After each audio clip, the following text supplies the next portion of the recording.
तो अब मालदीव का भारत से पंगा लेना अब उसी पर भारी पड़ता हुआ नजर आ रहा है, क्योंकि भारत ने एक और प्रोजेक्ट फ्रांस और यूएई में शिफ्ट कर दिया है, जो कि मालदीव में इसी साल यानी कि 2024 के शुरुआती दौर में ही सेटअप किया जाना था। मालदीव को लग रहा था कि वह चीन से हाथ मिला लेगा तो भारत उसकी और ज्यादा इज्जत करेगा, लेकिन भारत अब यह बात अच्छे से समझ चुका है कि मालदीव से दोस्ती रखना हमारे लिए खतरा साबित हो सकता है। और मालदीव के राष्ट्रपति मोहम्मद मुइज्जू ने चीन के साथ मिलकर भारत के खिलाफ जो एग्रीमेंट किए हैं, भारत उसका दांव निकलने में कोई भी कसर नहीं छोड़ने वाला। और जो प्रोजेक्ट और इंफ्रास्ट्रक्चर मालदीव में तैयार किया जाना था, मालदीव को सबक सिखाने के लिए उसको अन्य देशों में शिफ्ट कर दिया जा रहा है।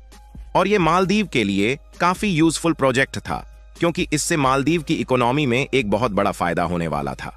दोस्तों, हम बात कर रहे हैं सोलर पार्क प्रोजेक्ट की, और इसकी खास बात यह थी कि भारत की IHCL यानी कि इंडियन होटल्स कंपनी लिमिटेड, ताज रिजॉर्ट्स और ईस्पा मिलकर ज्वाइंट वेंचर में इंफ्रास्ट्रक्चर तैयार करने वाली थी। और कमाल की बात यह है कि इसे इस तरीके से डिजाइन किया जाने वाला था जिससे यह पानी पर तैरता रहे, क्योंकि मालदीव जैसे देशों में जमीनी हिस्से बहुत ही कम है और यह कोई छोटा मोटा प्रोजेक्ट नहीं था। इसको एक बहुत ही बड़े लेवल पर सेटअप किया जाना था और भारत की कंपनियों ने इसके लिए एक लार्ज अमाउंट इन्वेस्टमेंट पहले से बचा रखी थी।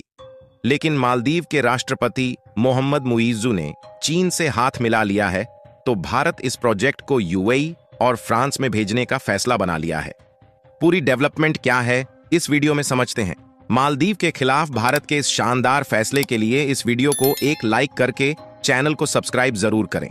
असल में हुआ यह है कि जब मालदीव ने भारत के खिलाफ चीन के साथ मिलकर खिचड़ी पकाना शुरू कर दिया है, तो भारत भी मालदीव को ठिकाने लगाने की कोई भी कमी नहीं छोड़ने वाला।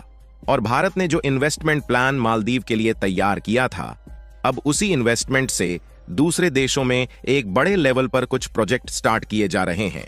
इसी में से एक प्रोजेक्ट सोलर पार्क को लेकर है, जिसको भारत के द्वारा 2024 के शुरुआती दौर में मालदीव में सेटअप किया जाना था, जिसमें भारत की दो बड़ी कंपनियां IHCL ताज एक्सकोटिका रिजॉर्ट्स और इस्पा मिलकर मालदीव में बड़े फ्लोटिंग सोलर पार्क को सेटअप करने वाली थी। इस प्रोजेक्ट की खास बात यह है कि इसको इस तरह से डिजाइन किया जाना है कि पानी में आसानी से तैरता रहे, जिससे जो रूरल एरिया सोलर पार्क को सेटअप करने में कंज्यूम हो जाता है उसे बचाया जा सके। और इससे मालदीव के एनवायरनमेंट को पॉल्यूशन से बचाया जा सकता था, क्योंकि मालदीव में टूरिस्ट को अच्छी सुविधा देने के लिए डीजल जनरेटर का इस्तेमाल किया जाता है। डीजल जनरेटर का लार्ज नंबर में इस्तेमाल करने से मालदीव का पॉल्यूशन तेजी से बढ़ रहा है। यही नहीं, इसके अलावा फ्लोटिंग सोलर पार्क प्रोजेक्ट प्रत्येक वर्ष 1189 टन ग्रीन हाउस एमिशन को कम किया जा सकता है।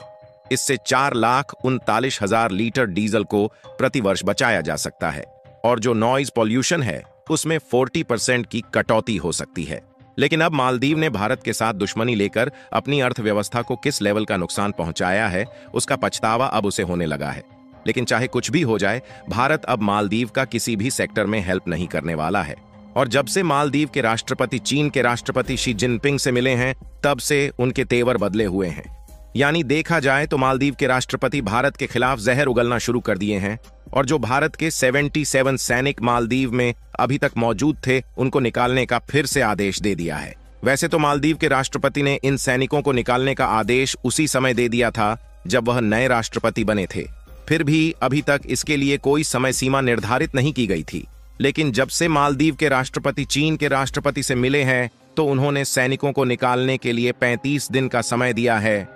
यानी कि भारत अब समझ चुका है कि मालदीव भारत के साथ किस तरह का बर्ताव भविष्य में रखने वाला है। और जब मालदीव छोटा सा देश होकर भारत को आंखें दिखाएगा, तो भारत भी शांत नहीं बैठने वाला है।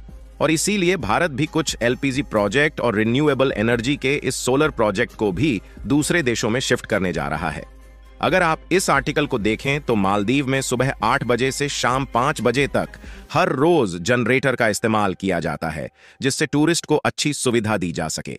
ताज एक्सकोटिका के फ्लोटिंग सोलर प्रोजेक्ट के लगाने के बाद इसे शट डाउन किया जा सकता था, लेकिन मालदीव ने जिस तरह से भारत को अपने तेवर दिखाना शुरू किया है, उससे भारत ने सूझबूझकर अपने फैसले को बदल दिया है और अब भारत की कंपनियों ने इसे ग्लोबली लेवल पर ले जाना शुरू कर दिया है और अब यूएई और फ्रांस जैसे देशों में सेटअप करने जा रही है। जिसमें यह डिसाइड किया गया है कि साल 2030 तक लगभग 1 ट्रिलियन इन्वेस्टमेंट की जाएगी।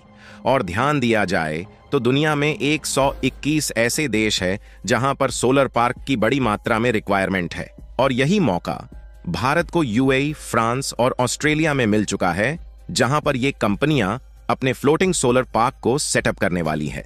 और कुछ दिनों पहले हमने एक वीडियो में बताया था कि कुछ एलपीजी प्रोजेक्ट जो कि मालदीव में सेटअप किए जाने थे, उनको भी श्रीलंका में शिफ्ट कर दिया गया है, जिसमें पुणे गैस अब उसी इंफ्रास्ट्रक्चर को मालदीव की बजाय श्रीलंका में तैयार करना शुरू कर दिया है। और देखा जाए तो इस समय श्रीलंका में एलपीजी गैस की डिमांड बहुत ज्यादा है। और भारत के लिए कमाल की बात यह है कि पुणे गैस एलपीजी प्रोजेक्ट को श्रीलंका की एक कंपनी के साथ जॉइंट वेंचर में सेटअप करने वाली है। इसके अलावा भी पुणे गैस में इस प्रोजेक्ट को इंटरनेशनली अन्य देशों में भी ले जाने वाली है, क्योंकि पुणे गैस के पास नेचुरल गैस को एलपीजी में कन्वर्ट करने की एडवांस टेक्नोलॉजी मौजूद है। और भारत की यह कंपनी अपनी टेक्नोलॉजी को और भी ज्यादा बढ़ाने पर फोकस कर रही है। यहां तक कि भारत में कुछ दिनों पहले ही यूएई के साथ एफटीए यानी कि फ्री ट्रेड एग्रीमेंट साइन कर लिया है।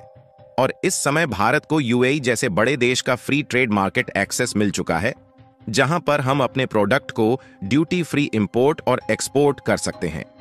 देखा जाए तो एक समय चीन दुनिया का नंबर 1 सोलर प्रोड्यूसर कंट्री हुआ करता था, लेकिन भारत ने रिन्यूएबल एनर्जी में अपने आप को जिस तेजी के साथ ढालना शुरू किया है, उससे चीन भी पिछड़ने की कगार पर पहुंच चुका है। और भारत ने अपने प्रोडक्ट की क्वालिटी की वजह से मिडिल ईस्ट के सभी देशों में जिस तरह से पहचान डेवलप की है, उससे भारत की कंपनियों को एक बड़ी मात्रा में प्रोजेक्ट मिलना शुरू हो चुके हैं। और जो अभी तक मिडिल ईस्ट के मार्केट में चीन कब्जा किए हुए था, अब उसकी खटिया खड़ी होना शुरू हो चुकी है।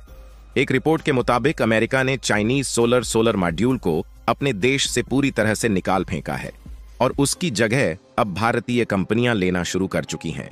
आपको बता दें कि फाइनेंशियल ईयर 2023 में इंडियन सोलर सेल्स का एक्सपोर्ट $628 मिलियन के करीब था, जबकि यह साल 2022 में केवल $54 के आसपास था। यानी कि कुल मिलाकर भारतीय सोलर कंपनी ग्लोबल मार्केट का एक्सेस तेजी के साथ लेना शुरू कर चुकी है। यानी कुल मिलाकर देखा जाए तो भारतीय कंपनी धीरे धीरे मिडिल ईस्ट के सभी देशों में फैलती चली जा रही है। आपको बता दें कि फ्लोटिंग सोलर पार्क के अलावा भी कुछ ऐसे प्रोजेक्ट हैं जिनको भारत मालदीव के बजाय दूसरे देशों में शिफ्ट करने वाला है। और भले ही चीन मालदीव की मदद करने की बात कर रहा है, लेकिन जिस तरह से भारत मदद करता था उस तरह से चीन मदद नहीं करने वाला। बाकी आपको क्या लगता है कि भारत जिस तरह से मालदीव की टूरिस्ट इंडस्ट्री को संभाले हुए था, क्या चीन इतने टूरिस्ट को मालदीव भेज पाएगा या नहीं? अपनी राय कमेंट में जरूर बताएं। और भारत के इस शानदार कदम के लिए वीडियो को एक लाइक भी कर दीजिएगा और अपने मित्रों तक शेयर करें, ताकि उन्हें भी जानकारी मिल सके। इसी तरह और भी नॉलेजेबल वीडियो के लिए चैनल को सब्सक्राइब जरूर करें। जय श्री राम।